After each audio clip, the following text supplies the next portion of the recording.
تعالى اقول لك على كابشن تكتبه للاعلانات مضمون ويجيب معاك حلو قوي.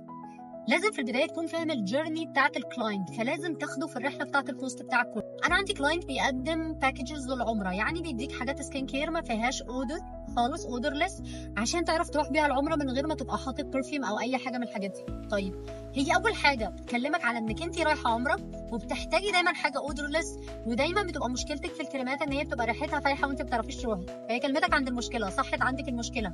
طيب بعدها احنا بنقدم لك كريمات كواليتي عاليه بتعمل يوزز المطلوبه منها وبتخليكي تحلي مشكله الجفاف، وفي نفس الوقت بتنعم بس ملهاش ريحه. فانا كده قدمت لك البرودكت اللي فيه الحل، اللي هيسهل عليكي المشكله اللي عندك ويحلها. طيب نخش بعدها في الحته الاخيره، وانا عامله لك اوفر ليميتد تايم، دي بنسميها فوما. يعني ايه فوما؟ فير اوف ميسنج اوت، يعني من الاخر لازم ان انت تقول له ان ده ليميتد تايم لمده 48 ساعه الاوفر ده موجود.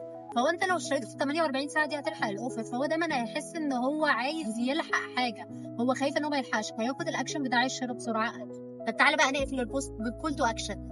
انت بقى لو عايز تعمل كده ابعت لنا مسج على الصفحه او اكتب لنا كومنت على الويب سايت بتاعنا واعمل الاوردر. الحاجات دي كلها انت لازم في النهايه تاخده في الجيرني بتاعتك كده، انت اخدته في ايده من اول ما اتكلمت عن المشكله بتاعته، بعد كده كلمته عن البرودكت والحل، بعد كده اخدته ان في اوفر فالحق ان انت اشتري، وفي الاخر قفلت بالكول تو اكشن. فانت بالجيرني دي اللي اخدت فيها الشخص خلاص، ده بتخليه خلاص ياخد الاكشن بتاع الشراء بشكل سريع جدا جدا.